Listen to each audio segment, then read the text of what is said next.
हरे कृष्णा। तो देखिए दोस्तों, आज की इस वीडियो में हम करने वाले हैं रिलेशन एंड फंक्शन की मिसलेनियस एक्सरसाइज। और आज इस चैप्टर को करेंगे, निपटा देंगे भाई, आज निपटा देंगे। ठीक है भाई। तो 2.1, 2.2, 2.3 अपने चैनल पर अपलोड कर चुका हूँ। इसकी प्रीवियस वीडियोज अगर आपने अभी तक नहीं देखी है तो भाई क्यों नहीं देखी है, देखो भाई, लिंक नीचे डिस्क्रिप्शन में दे रखा है। तो आज करेंगे इस चैप्टर की समाप्ति, रिलेशन और फंक्शन मिसलेनियस एक्सरसाइज। पहला क्वेश्चन देखो भाई, देखो इसमें बोल रहा है एक रिलेशन है f जो कि ये दे रखा है, और एक रिलेशन है g जो कि ये दे रखा है। बोल रहा है प्रूफ करके दिखा दो कि f तो फंक्शन है, मतलब ये रिलेशन तो फंक्शन है मगर g फंक्शन नहीं है। ठीक है, तो क्वेश्चन लिख लेते हैं ज़रा। उसने बोला कि क्वेश्चन नंबर 1, उसने बोला एक फंक्शन है, मतलब ये fx है, ये एक x² है जब x की वैल्यू 0 से 3 तक है, और 3x है जब 3 से लेकर के 10 तक है। ठीक है भाई। और g एक और है रिलेशन, उसकी वैल्यू भी x² है जब 0 से लेकर के 2 तक है, और 3x है जब 2 से लेकर के 10 तक है। तो बोल रहा है ज़रा प्रूफ कर दो कि f तो फंक्शन है मगर g फंक्शन नहीं है। अब आप ज़रा थोड़ा रिकॉल करो, फंक्शन होता क्या है। तो फंक्शन मैंने आपको क्या बताया था, जैसे मान लो ये a और b एलिमेंट है और ये 1 और 2 एलिमेंट है। अगर ये सिंगल इमेज बनाएगा, हर एलिमेंट जो है सिंगल इमेज बनाएगा, तभी वो फंक्शन कहलाएगा। अगर ऐसा सीन बन गया कि a 1 से भी मैच कर रहा है और 2 से भी मैच कर गया जा करके, मतलब a की 2 इमेज बन गई, तो इसको हम फंक्शन नहीं बोलेंगे, ये फिर रिलेशन कहलाएगा। समझ में आ गया। फंक्शन का बेसिक ये है, अगर सिंगल एलिमेंट इमेज बना रहा है, यूनिक इमेज बना रहा है तो फंक्शन होगा, और अगर एक से ज़्यादा इमेज बना दिया तो फंक्शन नहीं होगा। ठीक है भाई। तो मुझे चेक करना है। अब देखो भाई, ये फंक्शन ना ब्रेक हो रखा है। देखो जैसे अगर मैं बात करूँ 0 से लेकर 3 तक जो आपको वैल्यूज़ पुट करनी है ना, वो x² में पुट करनी है, और 3 से लेकर 10 तक जो आपको वैल्यू पुट करनी है ना, वो 3x में पुट करनी है। समझ में आ रहा है। मतलब जो मैं इनपुट दूंगा उसका आउटपुट आएगा। तो मतलब कि 0 से 3 तक जो आप इनपुट दोगे वो x² में दोगे, 3 से लेकर 10 तक जो आप इनपुट दोगे वो 3x में दोगे। समझ में आ रहा है आपको। जैसे यहाँ पर जो बॉक्स है वो x² है, यहाँ पर इनपुट 0, 1, 2, 3 आप ये 4 इनपुट दे सकते हो, उसके हिसाब से आपको आउटपुट मिलेंगे। लेकिन 3 से लेकर के 10 तक आप इनपुट दोगे, 3, 4, 5, 6, 7, 8, 9, 10, मतलब 10 तक आप यहाँ पर इनपुट दोगे, उस हिसाब से आपको आउटपुट मिलेंगे। ये फंक्शन को बोलते हैं, फंक्शन जो है ब्रेक हो रखा है। एक फंक्शन नहीं है, 2 फंक्शन है। ठीक है ना, एक ही रेंज के अंदर 0 से 10 के अंदर ये 2 फंक्शन है। अब देखो भाई, अब मेरे को एक बात बताओ, हर बार आपको जब आप 0, 1, 2, 3 डालोगे तो भाई एक यूनिक इनपुट ही तो मिलेगा। भाई 0 डाला आपने तो 0 का स्क्वायर 0 मिला, 1 डाला 1 का स्क्वायर 1 मिला, 2 डाला 2 का स्क्वायर 4 मिला, 3 डाला 3 का स्क्वायर 9 मिला। हर बार आपको एक यूनिक एलिमेंट ही तो मिलेगा। ऐसा हो सकता है कि मैं 2 डालूं और 2 आंसर मिल जाए, कभी ऐसा पॉसिबल ही नहीं है। 2 का स्क्वायर 1 ही तो होगा, 4। ठीक है। ऐसे ही अगर मैं 3 पर चेक करूं, 3 डाला मेरे को 9 मिल गया, यहाँ पे 4 डाला 4 तिया 12। इस तरीके से आपके आंसर्स आएंगे। अब मेन दिक्कत कहाँ पे है, समझो बात को ज़रा। ये 3 जहाँ पर, मतलब फंक्शन जहाँ पर टूट गया, आप देख रहे हो 0 से 3, फिर 3 से 10, तो आपको मेन ये चेक करना है कि 3 पर इसके क्या आंसर है। समझ रहे हो। 0 से लेकर 10 तक हर नंबर आपको एक यूनिक आंसर देगा, लेकिन दोनों में कॉमन क्या है, 3 कॉमन है ना। तो आप देखो, सिर्फ आप ये देखो 3 पर क्या आंसर आ रहा है। तो आपने यहाँ पर देखा, अब अगर आप 3 इनपुट दे रहे हो तो आपको आंसर मिल रहा है 9, और यहाँ पर भी आप 3 इनपुट दे रहे हो तो यहाँ पर आंसर मिल रहा है 9। यानी कि 3 जो है वो 3 की इमेज कह सकता हूँ 9 है। चाहे आप यहाँ पुट करो या यहाँ पुट करो, 3 का एक ही आंसर है, वो है 9। और बाकी नंबर्स तो है ही ना, बाकी नंबर तो दे ही रहे हैं आपको यूनिक इमेज, यानी कि f इज अ, तो यहाँ पर हर एलिमेंट की क्या है, यूनिक इमेज है, इसलिए ये फंक्शन होगा। ठीक है भाई। अब आ जाओ ज़रा इस पर, x² से 3x तक। देखो भाई, यहाँ पर भी देखो क्या है, 0 से लेकर के 2 तक फंक्शन है x², 2 से 10 तक है 3x। अब यहाँ पर भी सिर्फ आप किस पर चेक कर लो भाई, 2 पर, जो दोनों में कॉमन है, जो दोनों में कॉमन है सिर्फ उस पर चेक कर लो ना कि 2 पर आंसर क्या आ रहा है। तो यहाँ पर क्या है, इधर x² है तो आपने 2 इनपुट दिया, मिला 4। अब 2 से इसमें 3x में 2 इनपुट दिया, लेकिन क्या मिल गया, देखो 6 मिल गया। 2 3 6 होता है कि नहीं। अब यहाँ पर 2 पर 2 आंसर आ गए, समझ रहे हो। ये मैंने इनपुट दिया 2 लेकिन आंसर मिल गए 2, 4 भी और 6 भी, यानी 2 की इमेज 4 भी है और 2 की इमेज 6 भी है। तो भैया ये ऐसे धोखेबाजी नहीं चलेगी, मतलब दो के साथ मैच कर गया यार, ये तो बहुत गलत बात है। ठीक है, आज के टाइम पर ये नहीं होना चाहिए, एक के साथ एक, 2 नहीं। ठीक है, तो 2 इमेज है तो लिखेंगे G is not a function. उम्मीद करता हूँ कि क्वेश्चन आपको समझ में आ गया होगा कि कैसे हम रिलेशन और फंक्शन चेक करते हैं। ठीक है, अगले क्वेश्चन पे आते हैं। क्वेश्चन नंबर 2 पढ़वा देता हूँ एक बार ये आपको। देखो भाई, क्वेश्चन नंबर 2 में क्या बोल रहा है, f(x) है x², बोल रहा है ज़रा इसकी वैल्यू बताओ। तो लिख लेते हैं एक बारी। यहाँ पर जो हमको फंक्शन दिया हुआ है ना, वो दिया हुआ है x² और फंक्शन की वैल्यू है 1.1 माइनस f1 अपॉन में 1.1 माइनस 1। बोल रहा है इसका आंसर बताओ ज़रा। f(x) दिया हुआ है x² और बोल रहा है इसका आंसर बताओ। तो देखो यहाँ पर अगर आप 1 पुट करोगे तो ये 1 का स्क्वायर होगा ना भाई, जो इनपुट दोगे यहीं पर तो पुट होगा। तो सबसे पहले मैं क्या निकाल रहा हूँ, f1.1 निकाल लेता हूँ। तो 1.1 का स्क्वायर कितना होता है, 1.21। फिर मैं f1 निकाल लेता हूँ, f1 मतलब 1 का स्क्वायर जो कि हो गया 1। तो मैं इनकी वैल्यूज़ को यहाँ पर पुट कर रहा हूँ। f1.1 आया 1.21 और f1 आ गया 1 अपॉन में 1.1 में से 1 गया, बचेगा 0.1। तो ये हो गया आपका 0.21 अपॉन में 0.1। पॉइंट हटाकर नीचे आ जाएगा 100, पॉइंट हटाकर ऊपर आ जाएगा 10, 0 से 0, 21/10। तो आंसर कितना आ गया, 2.1। ठीक है, सिंपल था ये। तो तीसरे पर चलते। Question number 3। देखो भाई, तीसरे में बोल रहा है कि find the domain of this function. इस फंक्शन की मुझे डोमेन निकालनी है। तो पहले लिख लेते हैं। क्वेश्चन नंबर 3 में जो फंक्शन है f(x), इसकी domain x² plus 2x plus 1 upon में x² माइनस 8x प्लस 12। बोल रहा है इसकी डोमेन बताओ। मैंने आपको क्या बताया था, डोमेन क्या होता है, इनपुट। मतलब आप क्या क्या x की वैल्यूज़ पुट कर सकते हो। कुछ भी ऐसी x की वैल्यू पुट मत कर देना जो कि मैथ के रूल्स को वायलेट कर दे। ठीक है, जैसे कि यहाँ पर मैं सब कुछ पुट कर सकता हूँ हर जगह, मतलब x की वैल्यू आपके मन में जो आ रही है वो पुट कर दो, लेकिन कोई ऐसी x की वैल्यू पुट मत कर देना जो डिनोमिनेटर को क्या बना दे, 0। क्योंकि हमने पढ़ा है डिनोमिनेटर में 0 नॉट डिफाइंड होता है कि नहीं। तो मैं सारी x की वैल्यूज पुट कर सकता हूं, मगर मैं कोई ऐसी x की वैल्यू पुट नहीं करूंगा जिस पर इसका डिनोमिनेटर 0 हो जाए। अब कैसे पता चलेगा कि कौन सी वैल्यूज पर इसका डिनोमिनेटर 0 हो रहा है, तो भाई निकाल लेते हैं। ये क्वाड्रेटिक इक्वेशन है ना, तो यहाँ पर मैं x की वैल्यूज निकाल देता हूँ कि कहाँ कहाँ पर ये 0 हो रहा है। तो क्या लिखेंगे, function is defined only when x² minus 8x plus 12 is not equal to 0। Function उन पॉइंट्स पर डिफाइंड होगा जहां पर ये 0 नहीं होना चाहिए। ठीक है भाई, तो ये कहाँ कहाँ पर 0 है पहले मैं वो फाइंड करता हूँ। तो यहाँ पर मैं क्या कर रहा हूँ, इसके फैक्टर निकाल रहा हूँ। फैक्टर है इसके 6 2 12, माइनस का 6x माइनस का 2x प्लस का 12, x minus 6 minus 2 common, x minus 6 x minus 6 x minus 2 equals to 0, x equals to 6 x equals to 2। यानी अगर आपने इसमें 2 या 6 पुट कर दिया तो ये फंक्शन हो जाएगा नॉट डिफाइंड और वो हमें अलाउड नहीं है। तो क्या लिखेंगे इसकी डोमेन, इसकी डोमेन में लिखा जाएगा आप सारे रियल नंबर्स पुट कर सकते हो, मगर आप 2 और 6 पुट मत करना बस। तो 2 और 6 पुट नहीं कर सकते, बाकी आप सब कुछ पुट करो, आपको सब कुछ अलाउड है, पुट कर सकते हो। बस 2 और 6 पुट मत कर देना क्योंकि ये बेचारा नॉट डिफाइंड हो जाएगा वहाँ पर। ठीक है, फोर्थ पे आ जाते।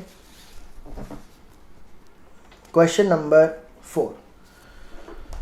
क्वेश्चन नंबर 4 में बोल रहा है भाई, find the domain and range of the real function f x is equals to under root x minus one. तो यहाँ पर जो हमें फंक्शन दे रखा है ना, वो दे रखा है अंडर रूट में एक्स माइनस वन। बोल रहा है इसकी डोमेन और रेंज दोनों बताओ। तो फिर से वही बात, डोमेन क्या होगा, क्या क्या मैं पुट कर सकता हूँ, ऐसा कुछ मैं पुट नहीं करूँगा जो इसके रूल्स को वायलेट कर दे। तो अब देखो, अगर मैं यहाँ पर 0 पुट कर दूँ तो रूट में माइनस वन आ रहा है, ठीक है। अगर मान लो मैं x को 0 रख दूँ तो रूट में तो माइनस वन आ गया, और रूट में माइनस वन तो कॉम्प्लेक्स नंबर होता है। हमें आंसर चाहिए रियल नंबर के अंदर, मतलब मैं 0 पुट नहीं कर सकता, और मैं 0 से नीचे वाले जो नंबर्स हैं -1, -2, -3, -4 वो भी मैं पुट नहीं कर सकता क्योंकि रूट में नेगेटिव आ जाएगा। तो मुझे कुछ ऐसा पुट करना है जिससे इसका आंसर पॉजिटिव आए, ठीक है। तभी जो है वो रियल नंबर्स के अंदर आंसर्स आएंगे। आपको कुछ ऐसा पुट करना है कि रूट में नेगेटिव ना हो। तो कह सकता हूँ रूट के अंदर जो नंबर है वो हमेशा 0 या 0 से बड़ा होना चाहिए।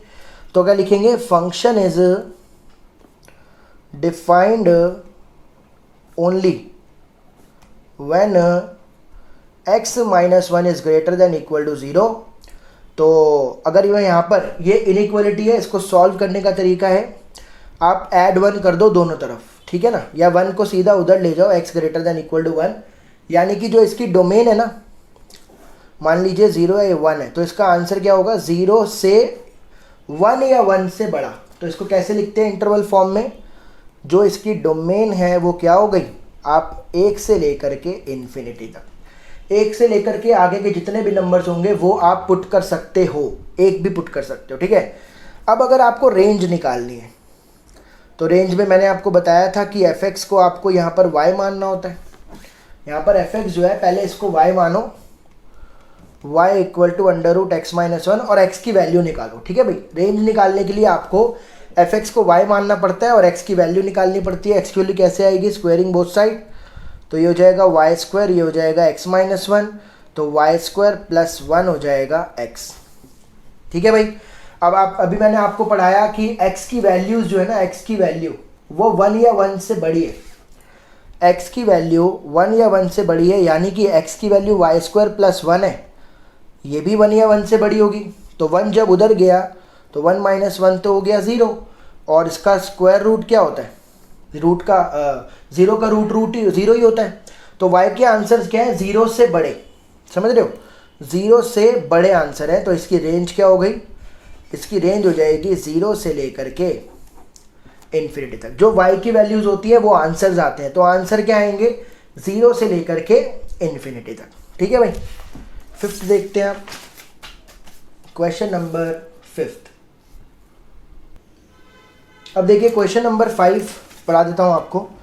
क्वेश्चन नंबर 5 में बोल रहा है, find the domain and range of the real function mod में x माइनस वन। बोल रहा है इसकी डोमेन और रेंज दोनों बतानी है। क्वेश्चन नंबर 5, तो यहाँ पर फंक्शन क्या है, मॉड में x माइनस वन।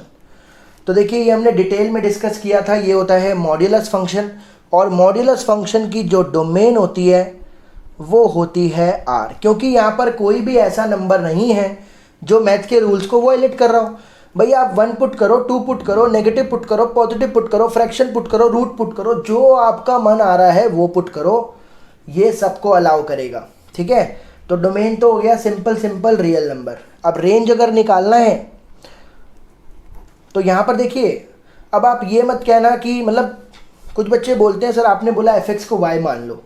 देखो मॉड्यूलस फंक्शन में एफ एक्स को y मत मानना, वो सिर्फ जो ये क्वेश्चंस होते हैं ना, इस तरीके के जो क्वेश्चंस होते हैं उनमें हम रेंज निकालने के लिए स्विच करते हैं। लेकिन मॉड्यूलस फंक्शन, ट्रिग्नोमेट्रिक फंक्शंस, ये कुछ ऐसे फंक्शंस होते हैं जिसमें आप डोमेन और रेंज निकालने के लिए एफ एक्स को y पुट नहीं करोगे, सिंपली इसकी रेंज निकल जाती है।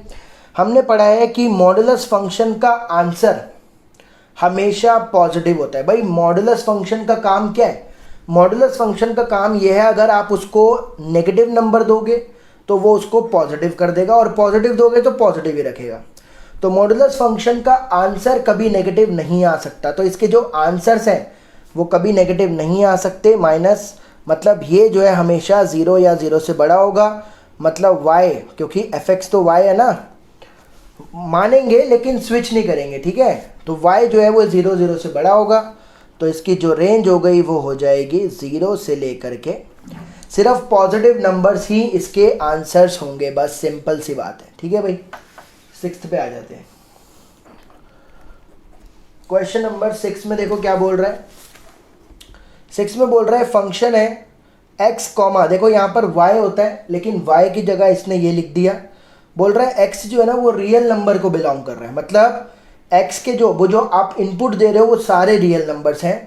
बोल रहा है फंक्शन भी है real number two real number, और डिटरमाइन करनी है आपको रेंज, ठीक है भाई। तो यहाँ पर जो इसने फंक्शन दे रखा है ना वो कुछ इस तरीके से दे रखा है x comma x square upon में 1 प्लस एक्स स्क्वायर, और ये स्पेसिफाई कर रखा है कि रियल नंबर है, और फंक्शन भी है real number two real number, यानी कि इनपुट भी सारे रियल नंबर है, आउटपुट भी सारे रियल नंबर है। मुझे बताना है इसकी रेंज क्या होगी रियल नंबर्स के अंदर, ठीक है भाई। तो वैसे हमने जो ऑर्डर्ड पेयर पढ़ा है वो क्या पढ़ा है, एक्स कॉमा वाई तो पढ़ा है, वाई की जगह पर इसने ये रख दिया, तो कह सकता हूँ वाई की वैल्यू एक्स स्क्वायर अपॉन में 1 प्लस एक्स स्क्वायर होगी। अब यहाँ पर आपको रेंज निकालनी है तो पहले एक्स की वैल्यू निकालनी पड़ेगी। तो इन क्वेश्चंस में आप एक्स की वैल्यू निकालोगे, मॉडुलस, ट्रिग्नोमेट्रिक, ग्रेटेस्ट इंटीजर, ये कुछ ऐसे फंक्शंस होते हैं जिसमें आप एक्स की वैल्यू नहीं निकालोगे, सीधा आंसर आएगा उसमें, ठीक है। यहाँ पर एक्स की वैल्यू निकलेगी, क्रॉस मल्टीप्लाई करा तो ये हो जाएगा y plus x square y, यहाँ पर हो जाएगा y plus x square y is equals to में हो जाएगा 1 इंटू एक्स स्क्वायर, कितना हो गया एक्स स्क्वायर। तो ये हो जाएगा y is equals to x square minus x square y, तो एक्स स्क्वायर कॉमन ले लिया तो 1 माइनस वाई, और एक्स स्क्वायर हो जाएगा, ये डिनोमिनेटर में आ गया y अपॉन में 1 माइनस वाई, तो x हो जाएगा अंडर रूट में y अपॉन में 1 माइनस वाई, ठीक है भाई। अब इसने बोला कि x जो है वो रियल नंबर्स है, ठीक है ना, उसने बोल दिया पहले ही कि भैया x जो है वो ओनली रियल नंबर्स है। तो यहाँ पे मैं लिख देता हूँ x can take only real values, ठीक है भाई। आपको बताना है इसकी रेंज क्या है, मतलब y की वैल्यूज क्या है आपको ये बताना है। देखो भाई यहाँ पर y भी जब मैं पुट करूंगा, सॉल्व करूंगा, जो आंसर आएगा x का वो रियल नंबर होना चाहिए। ऐसा नहीं कि नेगेटिव आ रहा है तो मैं अलाउड कर दूंगा उसको, नहीं। जैसे मैं अगर यहाँ पर -3 पुट कर दूं तो ऊपर -3 तो कर सकते हैं। जैसे मान लो 4 पुट कर दूं, 4 पुट कर दिया और नीचे हो गया 1 में 4 गए -3, तो रूट में तो नेगेटिव आ गया, मतलब आप 4 पुट नहीं कर सकते। y के आंसर में 4 नहीं होगा, आपको कुछ ऐसा ही पुट करना है कि इसका आंसर रियल नंबर में आए, रूट में नेगेटिव ना आए। तो कह सकता हूं x रियल वैल्यूज ले रहा है, और रियल वैल्यूज तभी लेगा जब ये 0 या 0 से बड़ा होगा। भाई ऑब्वियस सी बात है, रूट के अंदर जो है जब चीज पॉजिटिव होगी तभी तो इसके आंसर रियल नंबर में आएंगे, नहीं तो कॉम्प्लेक्स नंबर में आ जाएंगे रूट में अगर नेगेटिव हो गया तो, है कि नहीं। तो इसका आंसर जो है वो 0 से बड़ा होना चाहिए। अब देखिए यहाँ पर ना थोड़ा सा कॉन्सेप्ट लग रहा है लीनियर इनइक्वालिटी का, ठीक है, बिल्कुल ज़रा सा कॉन्सेप्ट लग रहा है, कोई हाई फाई कॉन्सेप्ट नहीं लगेगा। मैं आपको समझाने की कोशिश करता हूँ कि जब लीनियर इनइक्वालिटी जो चैप्टर है हमारा 6, उसका कॉन्सेप्ट यहाँ पर जो है कैसे लगा करके इसके आंसर्स निकालते हैं हम, ठीक है। तो लीनियर इनइक्वालिटी में क्या बोलता है, जब भी ऐसे क्वेश्चंस आ जाए ग्रेटर देन इक्वल टू 0, यहाँ पर आपको क्या करना है, जो y के कोएफिशिएंट है ना उनको प्लस में रखना है। तो ये ऊपर वाला तो प्लस में है, नीचे वाले में क्या करो आप माइनस कॉमन ले लो, तो ये हो जाएगा y माइनस 1, और जैसे ही आप ये वाला माइनस उधर भेजोगे तो इसके साइन पलटेगा, है ना।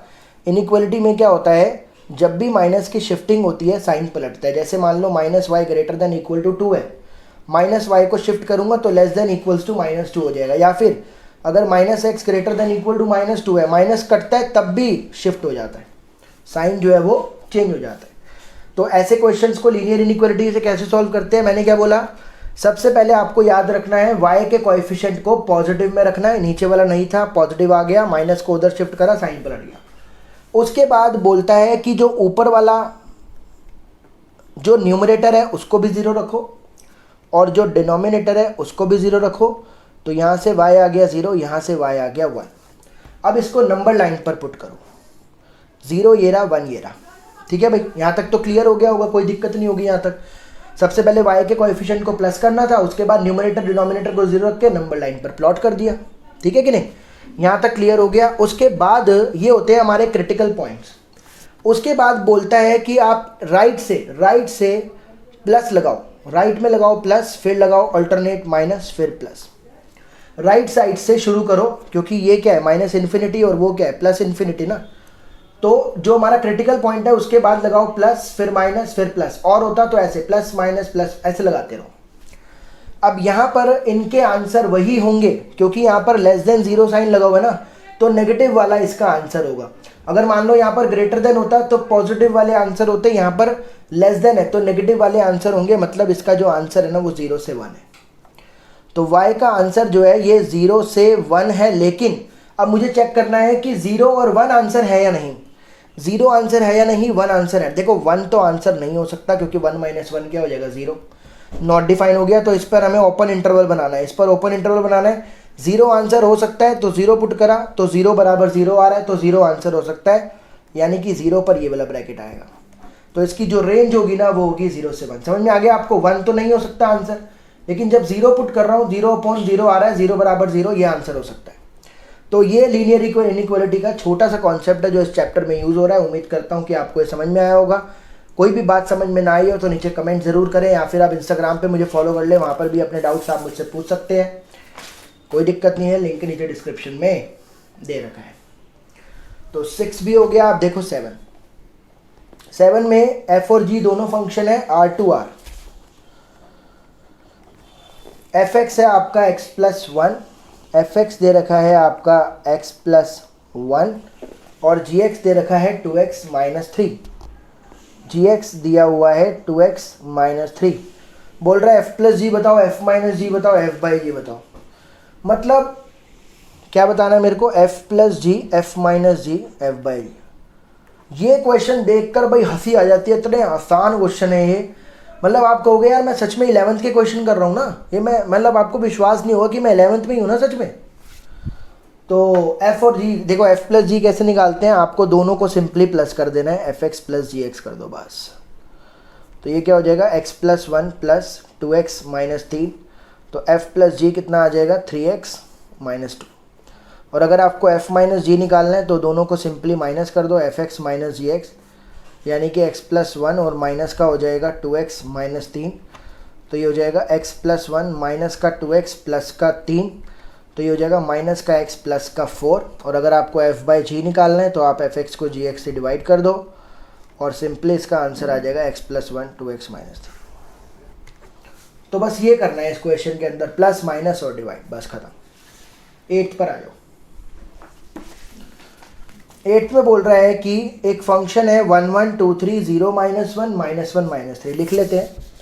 क्वेश्चन नंबर 8 में बोल रहा है एक फंक्शन है 1 1 2 3 0 -1 -1 -3।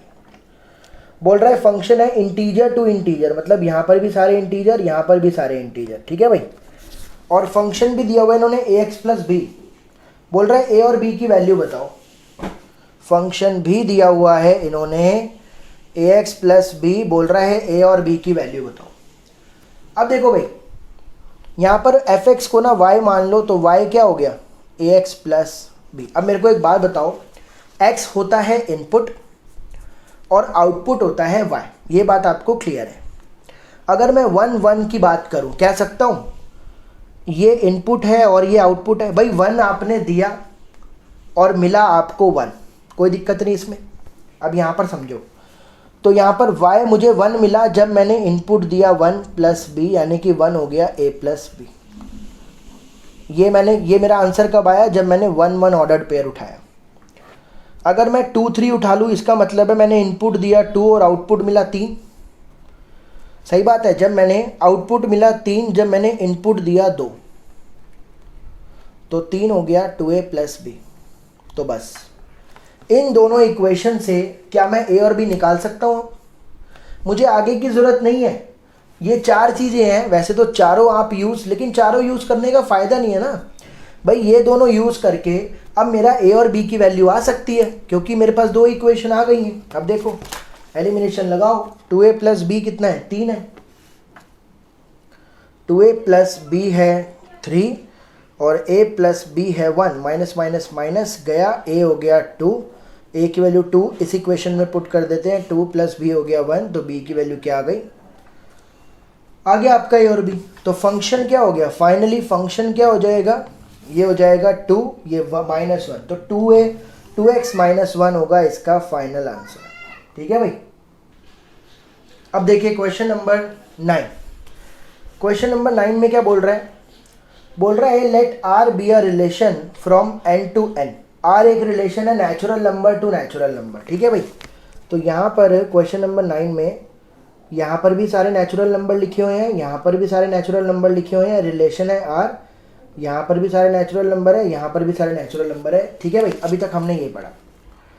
बोल रहा है रिलेशन क्या है, ऑर्डर्ड पेयर है ए बी, ए और बी दोनों ही नेचुरल नंबर है और ए है बी का स्क्वायर। देखो भाई समझो, रिलेशन है ऑर्डर्ड पेयर है ए बी, यहाँ पर ए और बी दोनों ही नेचुरल नंबर होने चाहिए, अगर कुछ और है तो आपको वो ऑर्डर्ड पेयर नहीं बनाना है, और ए जो है वो बी का स्क्वायर है, मतलब ये वाला जो है ना एलिमेंट ये इसका स्क्वायर है।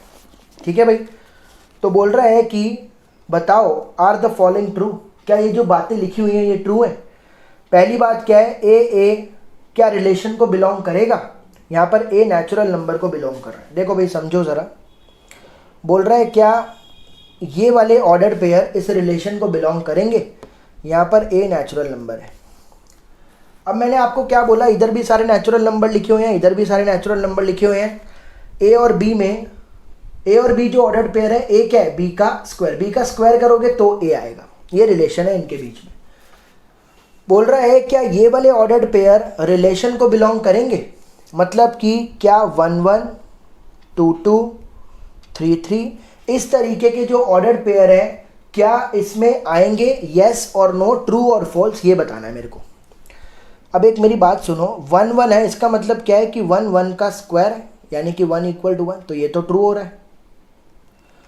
2 2 की अगर बात करूं तो 2 क्या है 2 का स्क्वायर, ये तो भैया बराबर नहीं होता, गड़बड़ हो गई। तो 1 1 जो ऑर्डर्ड पेयर है वो तो इस रिलेशन को बिलोंग कर रहा है, 2 2 नहीं कर रहा है, 3 3 नहीं कर रहा है। तो मतलब कि ऐसे वाले ऑर्डर्ड पेयर, देखो बात होती है सबकी होती है, ये नहीं कि कोई एक ऑर्डर्ड पेयर फॉलो कर रहा है तो मैं बोलूँगा कि हाँ भाई ये सारे फॉलो करेंगे, नहीं। अगर एक भी फॉलो नहीं कर रहा तो मना हो जाता है, भैया ये वाले ऑर्डर्ड पेयर इसको बिलोंग नहीं करेंगे।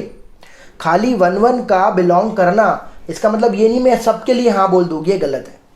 तो मैंने 2 3 पर चेक करके देखा, 1 1 कर रहा है लेकिन 2 2 3 3 और बाकी भी नहीं करेंगे, यानी कि यहाँ से मेरे को समझ में आ गया no, A does not belongs to this relation. अगर वो ऐसा बोल रहा है कि करेंगे तो ये बिल्कुल ही क्या है, फॉल्स है। ठीक है भाई, ये तो नहीं करेंगे। अगले वाला पढ़ते हैं आप। अगले वाला क्या है, सेकंड पार्ट जो इसका क्या है, देखो बोलना है, बताना है ट्रू है या फॉल्स। बोल रहा है अगर ए बी बिलोंग कर रहा है रिलेशन को, बी ए भी रिलेशन को बिलोंग कर रहा है, ट्रू है कि फॉल्स। देखो भाई ये बोल रहा है ए बी रिलेशन को बिलोंग कर रहा है तो बी ए भी रिलेशन को बिलोंग कर रहा है, मुझे बताना है ये बात ट्रू है या फॉल्स है। देखो भाई मैं आपको थोड़ा एग्जांपल लेकर के बताता हूँ। अगर मैं ए को 4 मान लूँ और बी को 2 मान लूँ तो ऑर्डर्ड पेयर क्या हो गया, 4 2 हो गया ना। 4 2 इस रिलेशन को बिलोंग करेगा, क्यों बिलोंग करेगा, क्योंकि 4 2 का स्क्वायर होता है। भाई मैंने क्या बोला, वही ऑर्डर्ड पेयर आएगा जो ए बी का स्क्वायर होगा, वही तो आएगा। तो यहाँ पर ए बी का स्क्वायर है, बिल्कुल ठीक है। अब जरा इसको 2 4 पे चेक करता हूँ, उल्टा करके चेक करता हूँ, ये देखता हूँ कि कर रहा है कि नहीं कर रहा। तो यहाँ पे क्या 2 4 का स्क्वायर, क्या ये दोनों बराबर है, नहीं, यानी कि ए बी रिलेशन को बिलोंग कर रहा है तो बी ए नहीं करेगा इस रिलेशन को बिलोंग। ठीक है भाई, तो यहाँ पर क्या लिखेंगे, नॉट, लेकिन इसने बोला है कि करेगा, तो ये भी इसने क्या बोला है, बिल्कुल ही फॉल्स है। ठीक है, तीसरे वाले पे आ जाते हैं। अब तीसरे वाले में क्या बोल रहा है, ए बी रिलेशन को बिलोंग कर रहा है, बी सी भी कर रहा है, तो ए सी भी कर रहा है। बोल रहा है ये जरा चेक करो या बताओ ट्रू है या फॉल्स। ए बी बिलोंग कर रहा है, बी सी कर रहा है, तो ए सी भी करेगा, ऐसा बोल रहा है। देखो भाई ए बी रिलेशन को बिलोंग कर रहा है, बी सी रिलेशन को बिलोंग कर रहा है, तो ये बोल रहा है कि ए सी भी करेगा। इम्प्लाइज मतलब अगर ऐसा हो रहा है ऐसा हो रहा है ऐसा भी होगा, तो चेक कर लेते हैं।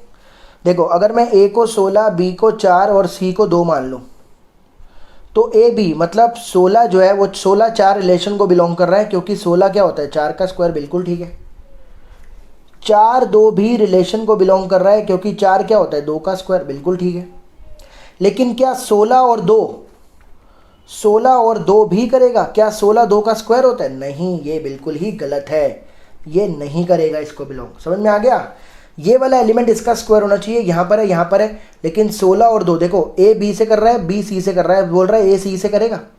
16 4 से कर रहा है, 4 2 से कर रहा है, 16 2 से बिलोंग नहीं कर रहा है, क्योंकि 16 2 का स्क्वायर नहीं होता है। तो यहाँ पर भी ये बात भी क्या हो गई, तो तीनों ही स्टेटमेंट इसकी क्या है, ये फॉल्स है। ठीक है, क्वेश्चन नंबर 10 पर आ जाते हैं। 10 में बोल रहा है कि एक ए सेट है 1 2 3 4, लिख लेते हैं। क्वेश्चन नंबर 10 में बोल रहा है ए सेट है 1 2 3 4, बी सेट है 1 5 9 11 15 16, और फंक्शन भी दिया हुआ है। देखो फंक्शन भी दिया हुआ है इसमें, क्या फंक्शन है 1 5 2 9 3 1, फंक्शन है 1 5 2 9 3 1 और 4 5 2 11, 4 5 2 11। बोल रहा है एफ एक रिलेशन है फ्रॉम ए टू बी। देखो भाई यहाँ पर अगर मैं ए सेट की बात करूँ तो ए सेट है 1 2 3 4, और बी सेट की बात करूँ तो वह है 1 5 9 11 15 और 16। तो 1 5 से मैच हो रहा है, करवा दो भैया। 2 9 से मैच हो रहा है, करवा दो। 3 1 से मैच हो रहा है, करवा दो। 4 5 से मैच हो रहा है, करवा देते हैं। और यहाँ पर 2 11 से मैच हो रहा है, वो भी करवा देते हैं। ठीक है भाई, इसमें बोल रहा है क्या एफ एक रिलेशन है? बिल्कुल ये रिलेशन है, क्योंकि रिलेशन तो होगा ही ना यार। इसमें जो एलिमेंट है वो 1 5 से मैच कर रहा है, 2 9 से, 3 1 से, 4 5 से, 2 11 से। तो क्या लिखेंगे? Yes it's a relation. Relation तो ये है, मगर अब वो बोल रहा है क्या ये फंक्शन है?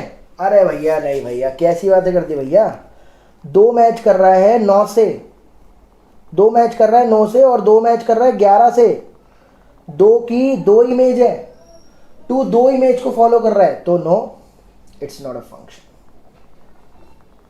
तो रिलेशन तो होगा, सारे के सारे फंक्शन रिलेशन होते हैं, मगर all relations are not function. Relation तो ये है मगर ये फंक्शन नहीं है, क्योंकि 2 ने धोखा दे दिया, 2 के साथ जाकर के मैच हो गया। ठीक है भाई, 11 पर आ जाओ। क्वेश्चन नंबर 11 में बोल रहे हैं F be the subset of Z cross Z. F है A B A plus B. यहाँ पर जो फंक्शन है ना वो क्या है, A B comma A plus B, such that A और बी दोनों इंटीजर को बिलोंग कर रहे हैं। बोल रहे हैं कि क्या ये फंक्शन है, बताओ यस और नो। अब देखो मुझे चेक करना है ये फंक्शन है या नहीं। अगर मल्टीपल इमेज बनाएगा तो फंक्शन नहीं होगा, सिंगल इमेज बनाएगा तो फंक्शन बिल्कुल होगा। तो अगर मैं यहाँ पर ए को 1 और बी को 8 मान लूँ, ए को 1 और बी को 8 मान लूँ, तो ज़रा इसको फॉलो करना। पहले क्या है ए बी, तो 1 × 8 8 हो गया। फिर क्या है ए प्लस बी 9 हो गया। तो 8 की इमेज 9 है, बिल्कुल ठीक है, कोई दिक्कत नहीं है। लेकिन अगर मैं ए को 2 और बी को 4 मान लूँ, तो 2 4 जा मल्टीप्लाई करना है, पहले मल्टीप्लाई। 2 4 जा 8 हो गया, लेकिन प्लस कितना हो गया 6। गड़बड़ हुई कि नहीं? 8 की इमेज 9 भी है और 6 भी है, 2 इमेज बना ली, 2 के साथ पंगा भिड़ा लिया अपना। तो लिखेंगे नो इट्स नॉट अ।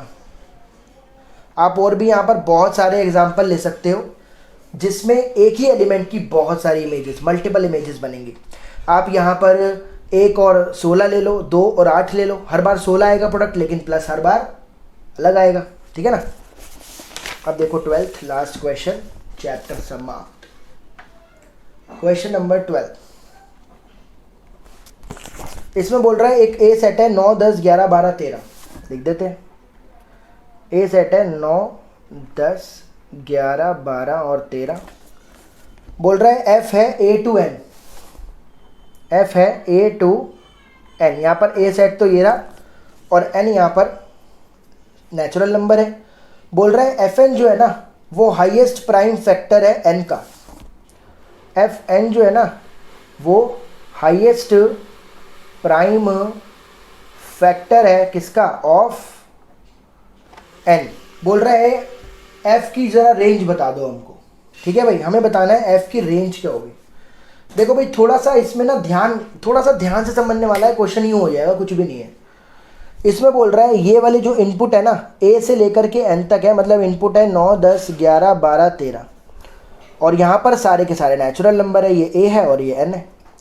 लेकिन यहाँ पर बोल रहा है ये जो n है ना, मतलब आपने इनपुट दिया n और इसका आउटपुट क्या है, n का हाईएस्ट प्राइम फैक्टर। समझ में आ रहा है? ये रे इनपुट, लेकिन इनके जो आंसर्स है ना वो इनके हाईएस्ट प्राइम फैक्टर। तो मुझे बताना है कि इसके आंसर्स क्या होंगे। सबसे पहले मैं अगर इनपुट देता हूँ 9, तो आपको पता होगा 9 का हाईएस्ट प्राइम फैक्टर तो 3 ही होता है। अगर मैं इनपुट देता हूँ 10 तो 3 मिल गया। अगर मैं इनपुट देता हूँ 10 तो 10 के फैक्टर 2 भी होता है, 5 भी होता है ना प्राइम नंबर में। तो हाईएस्ट प्राइम फैक्टर क्या लूँगा, 5 लूँगा।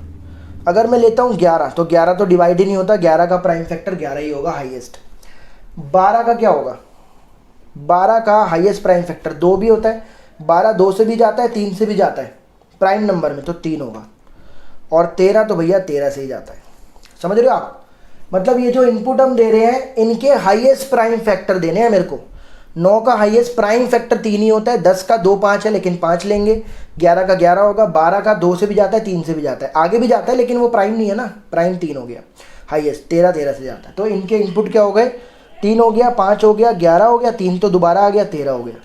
तो इसकी रेंज क्या होगी, इसकी रेंज होगी हमारी 3 होगी, 5 होगी, 11 होगी और 13 होगी। तो उम्मीद करता हूँ ये एक्सरसाइज आपको समझ में आई होगी। कोई भी दिक्कत हो तो नीचे कमेंट ज़रूर करें। आगे आने वाले चैप्टर्स के लिए साथ बनाए रखें। Thank you so much.